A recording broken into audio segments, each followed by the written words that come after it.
Well, we're back, and I'm rare coin expert Walt Durham, And industry veteran Ben Parker. and we are the coin guys from Texas. And today we're going to talk about coin areas of the market that you should be focusing on, because that's what we're doing. We're focusing on these specific areas. But first, we're going to talk a little bit about gold and silver and platinum prices. Yeah, Where are so they at, Ben? Today is February 1st on filming, and I'm kind of excited. Oh, yeah? You're excited already? A little excited. I won't go into specifics with what's going on, politically. It's an election year, so we'll keep from saying anything like that. But right now, gold is sitting at a really attractive 2,056 on the spot price, and this is up a little bit from the beginning of the year. Right. And we're inching more and more towards I really want to see 2,100 soon. I think it's going to happen, but we should be really happy with it. This is steady. This is really healthy growth. Yeah, gold's been pretty steady. Like we've talked about plenty of times before, gold hasn't really, it's tested the $1,900 level, hasn't really fallen below that. So that's a really good sign. Absolutely. Silver, I think, compared to last episode, it was a little bit lower than it is now. So right now we're sitting at $23.19. We're seeing a growth comparable to gold. It's not as much. So I think if you're still looking at that gold and silver ratio, silver is still a really good buy, especially American Silver Eagles. People should really be paying attention to those, because I do think the demand will increase as the year goes on. Right. So silver, I think, is just going to be following gold's path. Well, like one of the listeners pointed out is that silver's continually in a deficit every year, and it still won't break through. So what's going on? Are people suppressing it, or big banks suppressing it? Because every year we're in just this huge deficit of silver, and it seems to can't break $25. Absolutely. And another thing too that I don't know if people are aware of this, is that as the precious metals increase in value, so gold spot prices go up, silver spot prices go up, what tends to happen is that the ways that might not have been economical to go and retrieve these metals from the earth, I've heard in the past about, dredging off the coast of Alaska for gold. Right. That's very expensive to do. So as the prices increase, it justifies the cost to go and get these metals. So as the prices go up, we will have a little bit more supply coming in from those areas. But Right. And maybe that's part of it. It's hard. I just think there's a pretty big disconnect, not so much with gold, but with silver, with the physical side of silver and the paper side of it, like the spot price being in the $23 and the premiums over silver for physical silver, even rounds and bars. Oh yeah. It just shows that there's a lack of available physical silver out there. It's not as bad as it has been in years past, but it just definitely, to me, points to that silver might be a little bit undervalued. I would agree with that entirely. And the last metal, but not the least, is platinum at $921 currently. Platinum right now is down, but here's the thing about platinum is it's kind of like a powder keg. At any moment, if demand, especially with some of the newer technologies for vehicles that are coming out, at any point in time, platinum could surge. Anytime. Like I've said that before, like platinum can take just a real quick boom, and then next thing you know, it's $1,500 an ounce in the blink of an eye. Absolutely. And the same thing with palladium. I mean, those metals that are so scarce, we've talked about it time and time again. Platinum, is 30 times scarcer than gold. Oh yeah. And so it doesn't take much demand. And, we've watched the auto industry go in and out of using platinum, and anything like that can shift platinum. And then next thing you know, platinum's $1,500 and then right on its way to $2,000. Those type of metals, those industrial metals, can make big moves really quickly. Absolutely. So we should all be really happy as coin collectors. We should be really happy with the market right now, because as spot prices increase, it just brings a little bit more attention to, the more collectible aspect of coins, Right. Especially graded coins, the ones that, we're always on the look for. So we should be really happy with it. And I still have a really positive outlook. I know last episode we talked about our projections, what we really want to see. Right. I think I might have been a little low. You might have been a little low with 2,400, huh? 2,400 seems like more than easily achievable.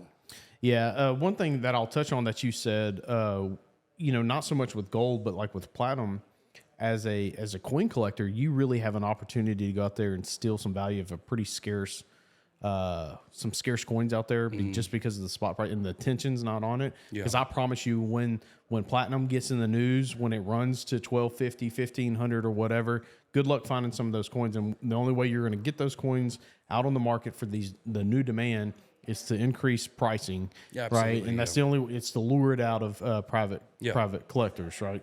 So that's the way you do it. Yeah. Well, speaking of that, this is the perfect segue for us to talk about one of the areas that people should be paying attention to. Area of coins is the Platinum Eagles. Absolutely. And I would say specifically, Platinum's really fun because Platinum originally started out with 4-piece sets. So you had the $10 piece, you had the 25, you had the 50, and the 100, in incremental, denominations along with the weight of platinum in it. Well, I like it a lot because the smaller fractional pieces from 1997, that was the very first year of issue for platinum, was 1997. And as time goes on, they had some fluctuations in the mintages, but 2008, I mean, it was a rough year for everybody, but 2008 was interesting for Platinum Eagles because they completely discontinued the smaller fractional pieces. So they didn't make them in 2009. And what happened in 2008, the United States Mint, sat back and said, we've messed up. We've spread ourselves way too thin. Oh yeah. And they cut out a lot of programs, and one of them was the fractional Platinum American Eagles in mint state and in proof. Yeah. They do make a 1 ounce proof coin and a 1 ounce platinum coin every year. But whether it's just, the demand wasn't there straight from the mint, or they're just spread too thin, they can't get enough metal, so they're not making enough. At the end of the day, the United States Mint is a business. Oh, for sure. So if you can't, and one of my favorite sayings is, you can't sell from an empty shopping cart. No. So if the mint can't get enough platinum, then it's not cost feasible. No. So I like the Platinum American Eagles. I really like the fractional Platinum Eagles from 97 to 08, just because maybe in 2027 the mint comes out with an anniversary set. That would be really, really nice. That's possible, because I don't think that would take an act of Congress, and I don't mean that jokingly. Everything that's struck by the United States Mint takes an act of Congress. Literally, yeah. That would be really cool, actually. For sure. And another thing too is, and this is a little bit more in depth with platinum, especially the fractional pieces. I like setting goals for myself as a collector, especially if I want to build value over time. And that's a big aspect of it, is I want to set goals that aren't necessarily easily achieved, but platinum, when you're talking about 1997 to 2008, it's not this, 40-year-long date run. I don't have to go get 15 different, mint marks and everything and all these errors. It makes it very easy. It's a completable set. Yeah, absolutely. And right now, if you're talking about the spot price for platinum, just since 2011, it's been down. So we've seen it go up before. I think it's very possible we see it happen again. And like you said, when that happens, because it's not if, it's when platinum does go up, those coins are only going to cost more money. Right. And so one of the things that I like best about the Platinum American Eagle proof coins is that it's got the changing reverse. And I think that's overlooked because I think that's going to appeal to the new collectors, like the people who are coming up. The younger generation, so to speak, because you've got, one of the gold commemoratives that come out every year from the United States Mint. The reason those never took off as a set, I believe, is because there's no continuity, right? The obverse and the reverse changes every year. So you could buy a Jackie Robinson because you liked Jackie Robinson. You could buy a Library of Congress because you like the design, but you don't necessarily need the coins in between, right? Because there's nothing making them a set other than the United States Mint made them, right? Absolutely. But with the Platinum American Eagles in proof, the obverse of the coin stays true. It does not change. And so, but you get all these different design elements in 2001 and 2002 is different, 3 is different, and they have these themes, like the judicial and then legislative, I think that's really going to appeal to the collectors of the next generation. Oh, without a doubt. And when you say that, the first thing I think of is something I personally did when I was a kid, and what a lot of collectors out there are doing now or have done for their kids, grandkids. State quarters. Yeah, yeah. That, I mean, it has the same front, Georgia, Washington. Right. And then it's got featuring some of the national parks and different, places around the U.S. It's similar to that, but in a little bit higher caliber. So it makes sense for early collectors as they're getting older. I think that the proofs are going to be something that makes sense to them. It has the same front, like you said. But one really interesting thing about this is that the Mint State Platinums did not do this. It's only the proof. It's just the proofs. So if you're talking about 1997 to 2008 and it's only the proofs, then absolutely that's an easy set to put together. And at any moment in time, they could be, a lot more than they are now. Yeah, and prices for like the 04 set, that used to be a really pricey set. The Proof 70 set from 04. Yeah. That set is uber affordable in my opinion right now. Uber. It is just like compared to what it was in 08, that set just seems like a steal. Yeah. And this isn't completely baseless. We've seen, because, all this happened before they discontinued it, we've seen these prices that have been there before. So one of our favorite things to say is, if it's done it in the past, it has a chance to do it again in the future. So if there's a little bit more demand, these coins will definitely be more. Yeah, I promise you this. I'm pretty in tune with a lot of the major dealers in the industry, what they have in inventory, and the market cannot sustain a demand in platinum. If there comes to be a push in demand for Proof 70 Platinum, like the fractional stuff, the coins aren't out there. Exactly. At the end of the day, the coins are not out there. And another thing too, the reason why I really like Platinum Eagles specifically is because it should be something, in my opinion, done in addition to what you're already doing. So we always recommend, that you want to have 2, 3, depending on, the size of your portfolio, you want to have a couple of different areas that you work on. Platinum should just be supplemental to the sets that you're already doing. Well, think about it. A lot of people, we can focus everything we can on collectors. But at the end of the day, there are a lot of investors out there, Absolutely. right? And people say, well, I just want gold and silver as a hedge against inflation. That's what I want. And it's like, well, think about this. You're not a fan of steel, but car prices that from a brand new car in 1970 is way different than a brand new car in 2024. Yeah. Just inflation alone is going to force platinum to go up. Oh yeah. It has to. We're printing money. So if you believe that inflation is real, then platinum is going to cost more money. It's going to take more dollars to buy the same amount of platinum. And that's true for a lot of the metals. You can almost throw a dart at a board full of coins, and if you've got a 20-year outlook, you can throw a dart. Oh yeah, it's all going to be okay. It's all going to do okay. Yeah. I guess we're mainly just talking about targeting specific. You can fine tune that into some better areas, like the platinum, like that. You can go collect 1 ounce platinum proofs right now, right? In Proof 70.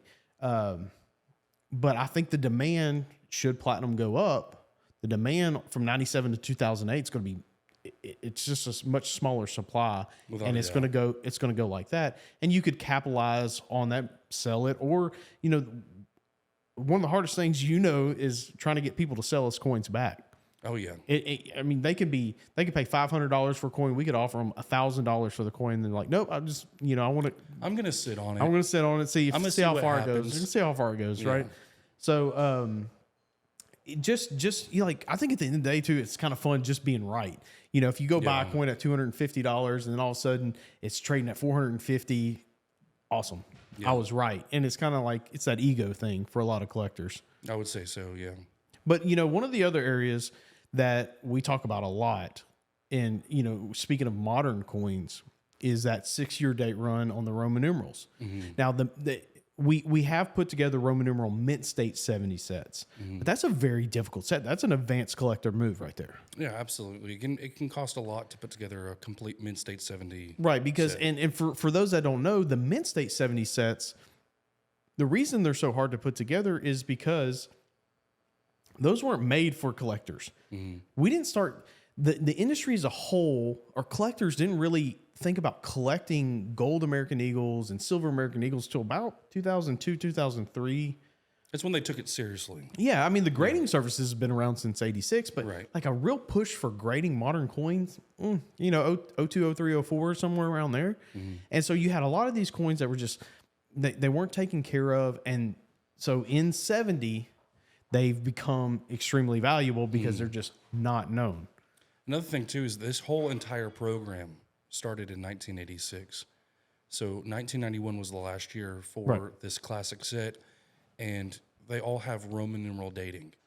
That is, if you go back and you look at what coins had Roman numeral dates, they've all done really well. And I'm talking back to, you know, Yeah, the 1907 is about, I mean, that's a coin we handled for over $1 million in MS69.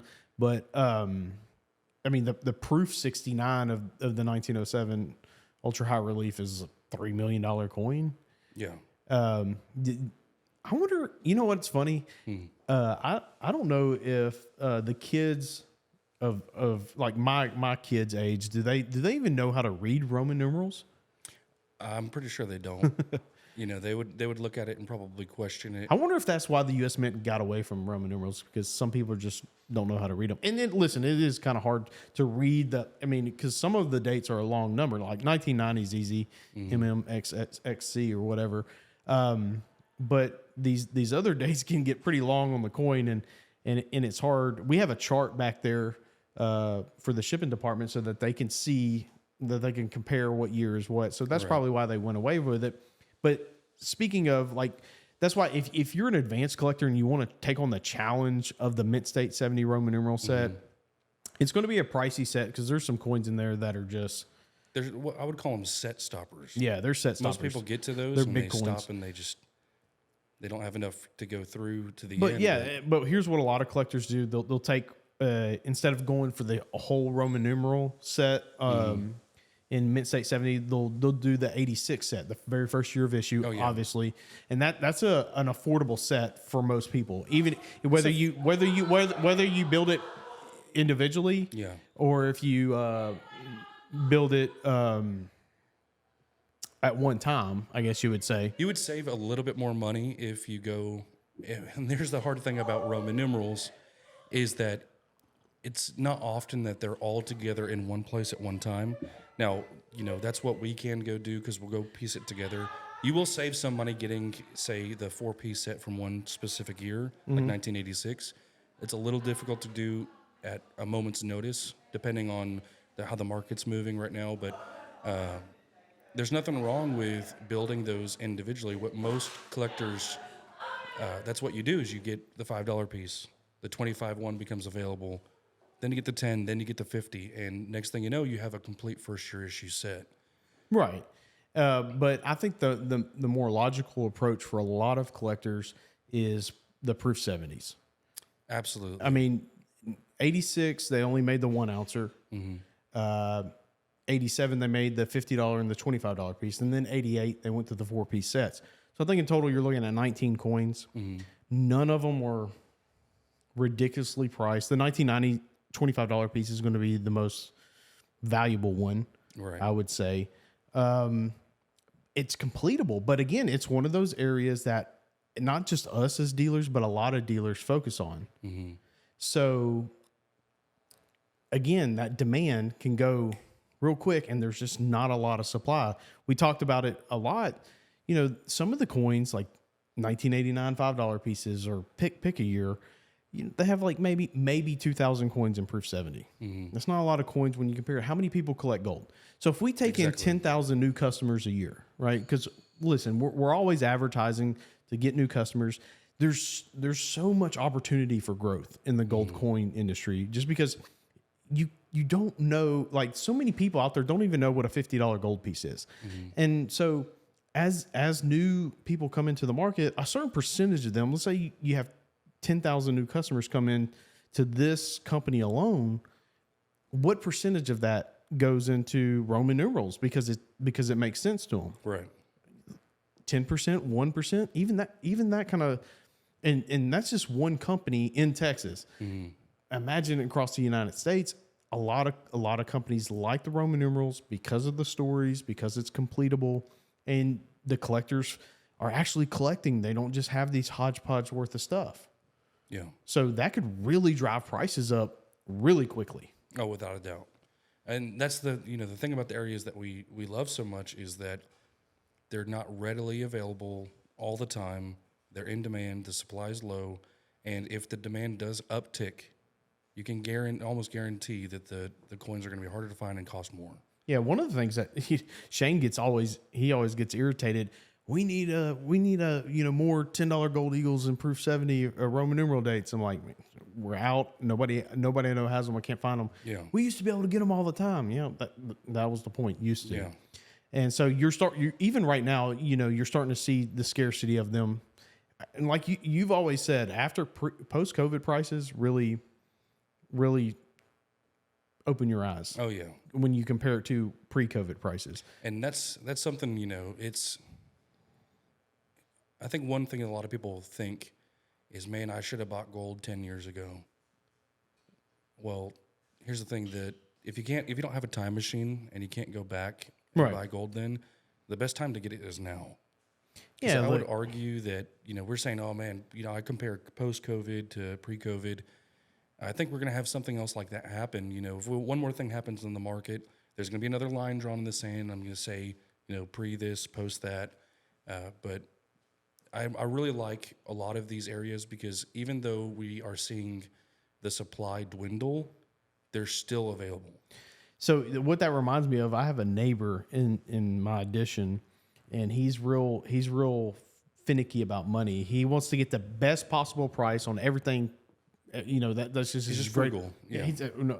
frugal. Yeah, it is more of an obsession. He has to get the best price, and like it keeps him awake at night. And forever he wanted a new truck, and he waited and waited and waited and waited and waited and waited.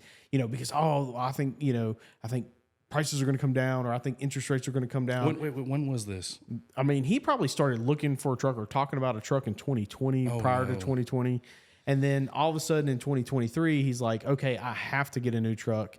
And prices, you're talking about, he bought a Ford F-150, which you probably could have got pre-COVID $40,000. A really nice one. Yeah. Yeah. And now he's close to $60,000, And he's a sick because he waited on the sidelines, waiting to get the best possible price. And I was like, just buy. You need another truck. He's got multiple vehicles, but this is his everyday driver. I'm like, you need another truck. Buy it now. Yeah. Like, why are you waiting? You're waiting for and it's kind of the same thing I related with people with gold. Like, I want gold to go to 1,700. And then as soon as gold goes to 1,700, well, how low will it go? And look, we're all guilty of it. I remember when gold or silver went to $12.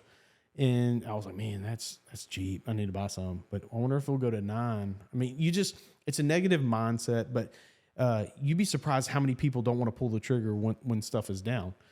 So you can tell yourself that you're waiting on the sidelines, waiting for gold to go down, waiting for this to go down, but you'll never pull the trigger, because I promise you 90% of the people, if gold was to go from $2,000 today to $1,700, they probably I'm afraid it's going to go lower. Maybe I should wait. Maybe I should wait. But when it's in the news again at 2,000, that's when. Yeah. And so it's kind of the same aspect now. Gold's over 2,000. Well, should I buy gold? Yes, you should buy gold now. There's nothing pointing. Interest rates at 9%. We were talking about new vehicles earlier. At interest rates at absurd 9% for people with 800 credit. Just the stuff that we've become accustomed to nowadays: inflation, grocery prices, the price of eggs, the price of milk. You should definitely get off the sidelines. And if your plan is to buy gold, buy it. Like, just buy it throughout the year. Without a doubt. So speaking specifically of gold, I'm going to bring up another one of my favorite areas, and that's going to be the gold buffaloes. Oh yeah, you do like the buffaloes. I love the gold buffaloes. And this is America's first 24 karat gold coin. It's a beautiful 1 ounce. I'm in love with the design of it. I'm in love with the performance of the coins over time. Now, one big reason why I like these, and I'd say this goes mainly because a lot of other countries had 24 karat gold coins before we did. And like you said, the U.S. Mint has to make money. They want to make money. Right. But they were kind of late to the party. A little bit. But this is a program that should have been done sooner. It's very successful. But one reason I really like this is over the last 5 years, and you can attest to this, we've seen just proof, box and papers, buffaloes coming from the mint, the premiums on those. Over the last 5 years, those premiums, I don't want to necessarily say double without looking at the exact numbers, but I got sticker shock a couple times looking at those. Man, we used to pay this for these coins, and this is directly from the mint raw. It's not in any perfect condition. Right. That's astonishing.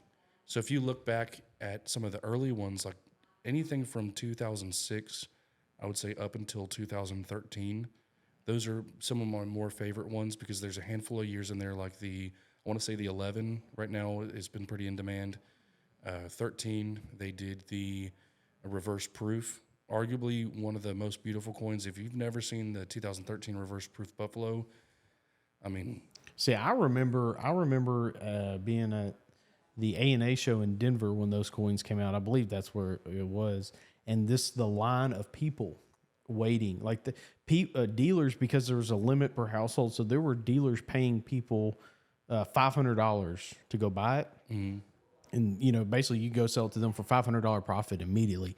And I have pictures of just the people wrapped around the buildings just to get the buffalo, just to get that 100th anniversary buffalo.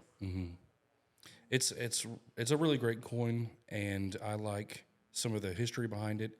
It's a very, very unique and original design. Well, so I think a common misconception with the buffalo is people think, well, I want a 24 karat coin because I want a full ounce of gold, and the gold American Eagles are only 22 karat, which is 91%.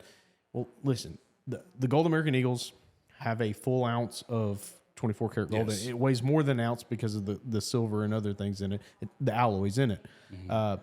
The gold, but I mean, people do like a 24 karat coin. What I like it from the collectability aspect of it is 24 karat gold is extremely soft. We have those 24 karat gold bracelets, and you just bend it around your wrist. That's how soft it is. Yeah. So striking those coins can be difficult to get those coins in a, any little thing can make them not go in 70. So that's why you'll see some years, 2019, for example, is a very valuable year because it just not a lot of them graded. The quality of the strike was not that great. So there's the 70s are not as available as other years. And the gold buffalo, I mean, and two, it's just an iconic design. I haven't seen a design that people flock to like the gold American buffaloes, or just the buffalo design, because it is based off of James Earl Franger's nickel. But I mean, we get a lot of calls from local people who are not coin collectors, and they find buffalo nickels, and they're like, "Oh, it's worth $40 million." Yeah, we got one the other day. I've got one that's $40,000. Yeah. No, I'm sorry. No, it's a buffalo nickel, but it doesn't have a date on it. That's because it's worn off. It's called a dateless buffalo nickel. Yeah. But yeah, I mean, it's the design that everybody looks at and goes, "Wow, that's special." I think they should bring back the buffalo nickel design for circulating coinage. Oh yeah. I think that would be a huge boost in the gold buffalo demand too. Oh yeah, without a doubt. All right, now one other area too is what I would consider the most overlooked, or maybe it's undervalued right now, is New Orleans. New Orleans, $10 gold liberties. That area, it's really we knew a long time ago that there was success to be had in this area of the market. That it major success too. Yeah, I mean, something that really only comes by once in a lifetime. And some of these changes in prices, and when people start to realize how rare some of these coins really are, and the only way you can really do that with coins is you compare it to some of the other branch mints. Right. So we compare often to which Philadelphia back then, for the $10 gold liberties, they produced a lot of those coins. But New Orleans, they were never really known for the quality of their strike. Right. They always had hand-me-down machinery. The conditions were not favorable in the swamplands of New Orleans. So yeah, there's not a lot of known any New Orleans pieces known with great quality strikes. Exactly. So there's not a lot of them known and uncirculated. We've had clients put together or tried their best to put together complete sets and uncirculated, and it's challenging, very challenging, and you just can't do it because there's just some dates they're just not available. Yeah, like the 1883 you're at the mercy of the market. Yeah, there was 800 coins minted in 1883. Minted. And known to survive now, I want to say there's between 50 and 60, maybe, but there's the whole argument there, not to delve too deep into this, but there's the argument of resubmitting coins and the inflated populations. Yeah, so that's why, like, you could go look at NGC's population for 83Os, and I don't know the exact numbers, but let's say it's 100, and PCGS is 70. And so that's 170. And then you're like, well, y'all just said there's 50 or 75 known. Well, you got to think 1883 from 55 to 58 is a huge price difference. And so if you've got a really nice 55, like a coin that you think is a 55 plus, like just really borderline 58, you're going to resubmit it. And you might resubmit it a couple times just to catch a grader on a good day or something. And the same thing with an AU58 to a 60. I mean, what's the price difference? And that's not 2 grades, that's 1 grade. Yeah. Because the coins are graded AU55, 58, 60. And then you go 60, 61, 62, 63. So you have a lot of resubmissions on the bigger key dates like that, especially the rare dates, because it could be a $10,000 payday immediately for somebody if they get that coin in a 60 holder. And it cost them what? Even if they rushed it, like $100, $200 to get it. Yeah, say you did it 5 times, that's $1,000 for, and some of these payouts can be 40 grand. You go from like a rare coin like that from 58 to 60, it could be a $40,000 uptick in value. So just a brief, a little bit of history about the New Orleans Mint for the $10 gold liberties. This whole program started in 1841, and originally, whenever they struck these coins, they were without the motto "In God We Trust." Right. And then they took a little hiatus at the beginning of the Civil War, and then they didn't start striking coins again until 1879. That was the very first year back. Well, those coins from 79 to the last year that they were struck, 1906. Now, mind you, it wasn't like a lot of these other mints. They took, individual 1 or 2 year breaks. But 1906 was the last year. The ones with the motto from 79 to 1906, they're a little bit more available. Of course, that's post Civil War. The ones pre Civil War are, like right now in 1841 first year of issue, it's non-existent. Right. I'm looking every single day. I'm talking to a bunch of different people. I'm bugging you constantly. Every day. A 41 would be great. Yeah. You're at the mercy of the market. And that should show you that this is an area that it's just going to keep booming. Right. And I know a guy who has an 83O, and I've asked him what he wants for it, and I think it's a 58. Is it a 58 or 55? It's an AU coin. And I'm like, man, you want a lot of money for that. And he's like, find me another one. And so he's right. Yeah. And so you when you own a coin like that, it's that old Jerry Jones thing. I'll never forget that. Every coin I've ever overpaid for, I've made money on. Jerry Jones said, everything I've ever overpaid for, I made money on. It's kind of the same thing with coins. Absolutely. It's coins like that, you can't reproduce another 83O. Like he's got the only one that might be for sale. Yeah. And so you can't find another one. These dates are hard, but we're talking big coins, big numbers. But for the average person, like if you had a guy who, let's say, is of average means, you could still get into the $10 New Orleans pieces because you're going to get a half ounce of gold, right? It's right 0.48 ounces. That was the standard back then. So 0.48 ounces of gold, almost a half ounce of gold, from a coin that's 100 years old, very limited. You can take a Philadelphia minted $10 Liberty, right? And take a common date. There's probably 18,000 of them in Mint State 62. where you could take a date like the most common, and I use that in air quotes because the 19030 is the most common of the $10 O mints. How many are known in every grade? 3,000? If that, yeah. Every grade. Yeah.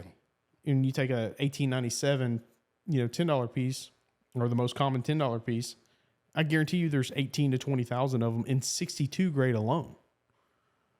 I mean and when you talk about price, it's still, when you compare the Philadelphia mint to that New Orleans mint, even after the price, what New Orleans mint have done, very affordable. And you could get a little more specialized, say, hey, I can't buy, like if you had a person who couldn't buy a complete set or just, and they still wanted some New Orleans pieces, you think there's opportunities there to be had? Yeah. So like, I think you could either do a 19030 if you just want one example, but you could hold out, spend a little extra money and get a 19060, a date that's uber affordable, never available, always in demand because it's the last $10 piece ever struck at New Orleans. I know because we're collectors ourselves, we really enjoy talking about, these 6-figure coins. And when we talk about New Orleans, we always talk about, those really big coins. But that's the great thing about this is that you've got a basket, this one area, New Orleans $10 pieces. And yeah, you can pick a couple in there that they're 6-figure coins. But then you go and you find out, well, I can get one that hasn't been cleaned, a really attractive $10 piece, and in a really decent grade for the mint, and I can get this for less than $5,000. There's opportunities out there. So there's a lot of O mint $10 pieces under 3,000. Yeah, yeah. I mean, beginning of January, we went to Florida. I mean, that's kind of what I was looking. We were kind of the first people to be able to bring the New Orleans mint to a mass market scale for the average collector, right? That's what's really made New Orleans, even the bigger coins, do well, is because we've built the base of $10 O mints. And we've done that by, for example, the 1851 O that we bought at the show in VF30. Overall, decent looking coin, very affordable. Absolutely. And so, everybody can afford a 51 O in VF30. Oh, yeah. Or XF. It is uber affordable. You're talking coins well under $5,000. Yeah. And so if you're only going to buy one example, you could do a 19060, right? You're not going to find one immediately, but when one comes available in your price range, you have a last year issue, then you can go to, like you said, the no motto, the coins minted before the Civil War that we didn't have the motto "In God We Trust." And it's a great area. You can get a really scarce coin with a lot of history for really good price points, and you can make it what you want. You could stay in that average level, or you can take it to the extremes like some of our clients have. You can spend it. You can spend as much as you want on those. Yeah, you could do a $5 million set, and you can do probably a $30,000 set. There's just that's the sign of a good area to focus on. That's what I like. Something that's got a little bit of something for everybody. Different price points, different levels. Okay. Well, would you say there's any other areas that you are looking for, or? I really think so, and we'll talk more about it later. Some of the areas that I'm interested in is some of the modern coins, for instance, like the lunar series coming out of the Perth Mint.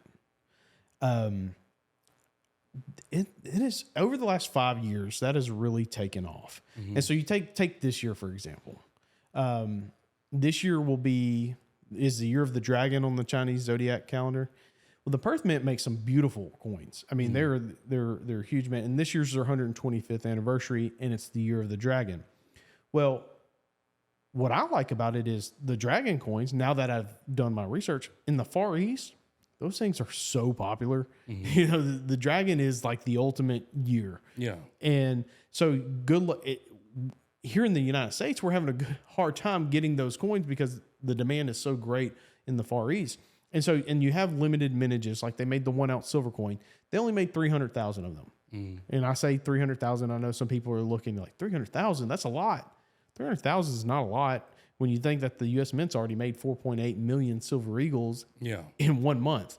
So the total maximum mintage is 300,000. You got a platinum coin that with this very sophisticated dragon on it, they minted 5,000 coins. You've got a gold coin that they made 30,000 of. Again, might sound like a lot, but the United States Mint's already made 60,000 1-ounce gold eagles in January.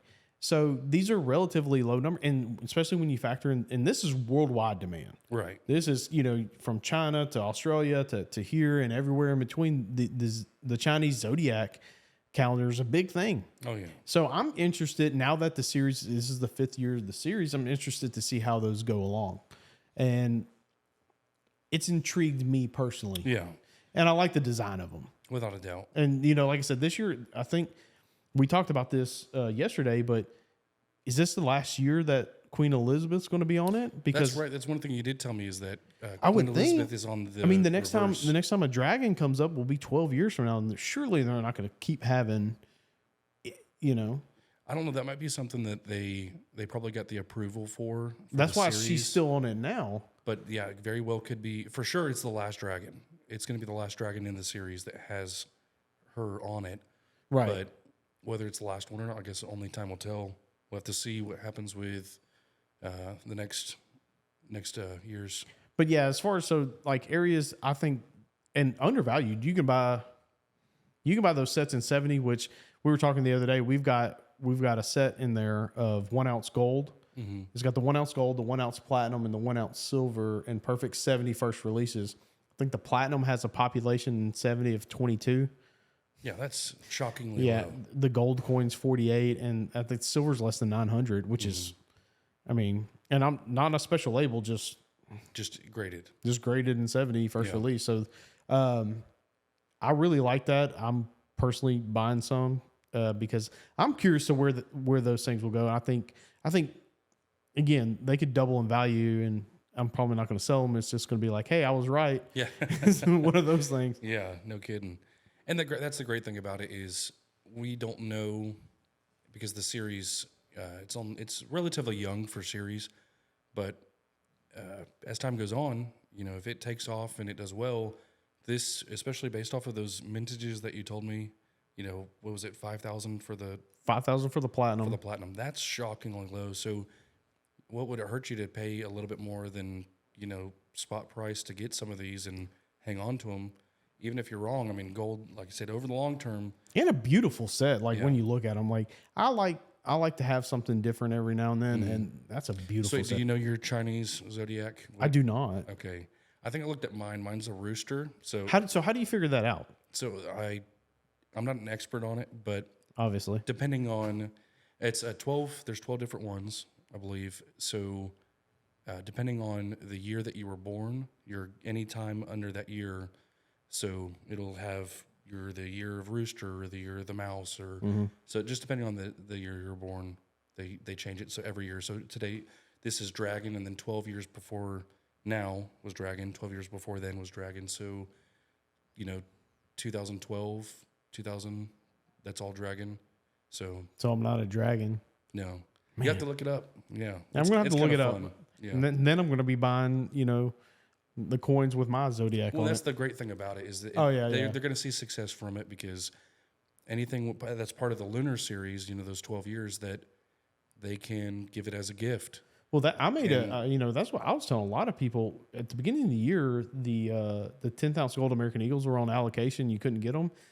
A few dealers had the 2024 10th-ounce year of the dragons. I'm like, why not buy this? It's a 24 karat gold coin from a highly respected mint, and it's the year of the dragon. It's 125th anniversary special 1 year only issue coming out of the Perth Mint. Why not buy it? Makes a ton of sense to me. Mm-hmm. I bought some. Yeah, it's like it makes sense. This is neat. I'll take a chance on it. And again, if I'm wrong, it's still a 10th ounce of gold. Yeah. I would have paid the same price for a gold American Eagle, but who knows? One day it could sell for 20-25% premium over melt. And that's the thing about coins, like you said before about, Jerry Jones. The thing is, you're going to have to take some sort of risk. Yeah. But the great thing about precious metals is it's not like the stock market. I my stock, that I have has an opportunity to lose a lot of money in a short period of time. Now, depending on, I'm not going to go into specifics, but Right. is gold ever going to go to zero? Nope. Never. Silver ever going to go to zero? And see, that's, I guess I've been, I'm numb to that fact because I've been doing this for so long. But I was talking to a dealer friend of mine who, and he's been a dealer he's a trader at one of the major U.S. mint distributors, and he's probably been doing it for 30 years. And he said, because we were talking about IRAs. Yeah. And I was like, some of these IRA companies out there, they go charge you an arm and a leg for some precious metals that, I mean, at the end of the day, it's gold and silver, right? And I said, man, I feel really bad for this one person, who's done business with, XYZ IRA company. And he goes, man, I've had paper stuff in my IRA go to zero. Yeah. I'm like, man, really? And he goes, oh yeah, that happens all the time. He's like, stuff goes to zero a lot more than people want to talk about. Yeah. So yeah, it puts it in perspective to you. Gold and silver will never be worth nothing. Yeah. I mean, it's always worth something. It might not be worth what you paid for it. Like if you bought silver at $45 an ounce, it's not worth what you paid for it, but it's not worth nothing. Exactly. And it's something that, I'm going to compare it to stocks again, but when a stock typically goes to a 90% loss, it usually doesn't rebound and make it back. Now, there's some exceptions to that, but when you have that ounce of silver that you paid $45 for, just hang on to it. Yeah. I mean, realistically, like we were talking about inflation at some point, whether it's 50 years from now, I could see silver at $50. I mean, why couldn't it? At this point, the sky's the limit. If we can still keep printing money. We're printing a lot of money. Yeah, if we can keep doing that, then there's no telling what gold and silver and platinum can be worth. Yeah. It just, it blows my mind. And I know you collect other things outside of gold and silver. And one of the guys here, he collects the Pokemon cards. And I know that's big, but you're buying cardboard. Yeah. Like what was always fascinated about me, and if we could merge the people people collect sneakers. If you could get people who are collecting these sneakers in this younger generation to understand that they're collecting a tangible, precious metal. I mean, you will see very different prices across the board on coins. Yeah. With just a small uptick in demand. Oh, easily, So that's, to me, those are the areas. Look, there's a lot of areas out there, and every company has their own areas, right? We like to niche them down a little bit. Like with some companies, they'll recommend every gold American Eagle proof, which is not a bad thing. Okay. Kudos to them. Or they'll recommend every silver American Eagle, or they'll recommend whatever.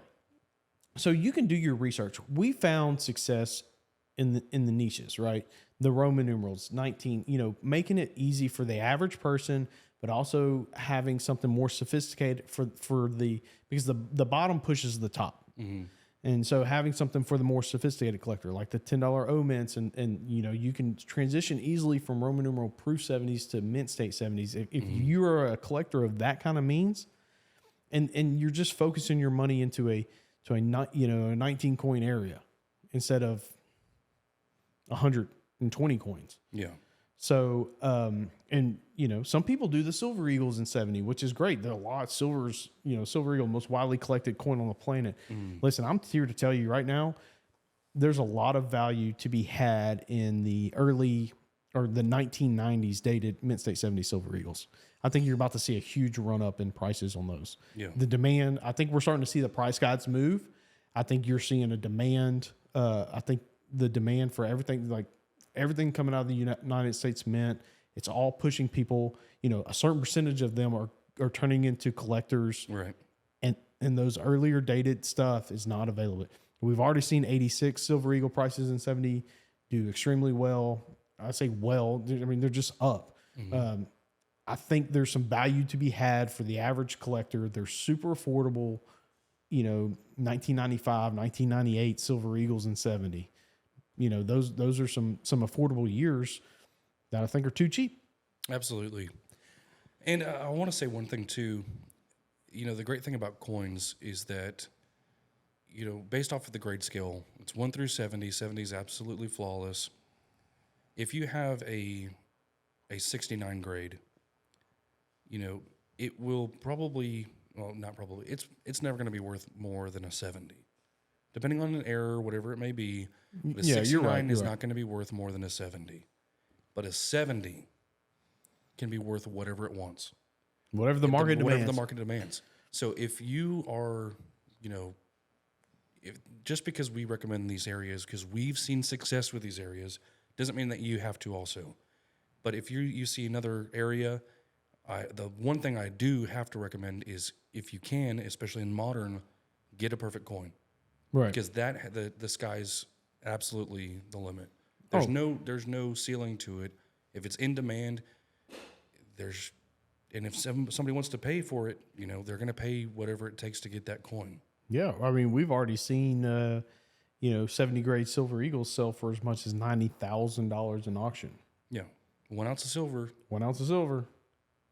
It's like a baseball's worth $5, but a baseball with the Babe Ruth signature is worth $300,000. Yeah. So it's kind of that aspect of it. Yeah, there's no telling how what a 70 can turn into, because at the end of the day, there's nothing better. There's nothing better, and that's a very good point. So I mean, could you imagine if you just bought 2 silver eagles every month starting in 1986 in Mint State 70? Could you imagine? Well, that's the thing, is I often talk to people here and there, and one of the things that they do, or they've been doing, is, we've talked a lot about, especially this episode, we've talked a lot about expensive coins. Right. And, here's the thing. Anybody, my niece can go get a silver eagle every year and get it in a perfect condition. Right. That's the great thing about it. If you do that consistently, and you just do that every year, you're going to have something worth hanging on to. And I've talked to people that's what they've done. Since the very birth of the program in 1986, they just pick up some silver eagles every single year. And they've been doing it since then. So now they have multiple complete collections. Mm-hmm. Now, some of them are in 70s, some of them aren't, but that's absolutely something that people can do. Yeah, there's a stat, and I've got it. It's a research report, and I'll print it out again. It's been years since I've seen it, but it's somewhere in my desk in there that talks about, the difference you would have had if you would have just bought 2 Mint State 70 silver eagles every month starting from 86 till now. Mm-hmm. Just how versus buying 2 raw silver eagles every month. Yeah. And it's pretty interesting.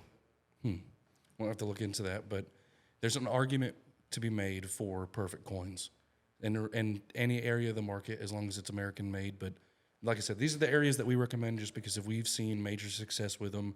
And it's something that, this isn't short term. We're looking at doing this indefinitely. Yeah. And I think, to each their own, if you're a collector out there in YouTube land, do your own research. But these are just the areas we recommend and the reasons why we recommend them. Yeah. But, the statistics have been in on the last couple of episodes we've did. And 98% of you people who are watching this video are not subscribed. So go ahead, click the subscribe button. It'll help us out a bunch. Yeah. And I guess until next time, huh, Ben? Absolutely.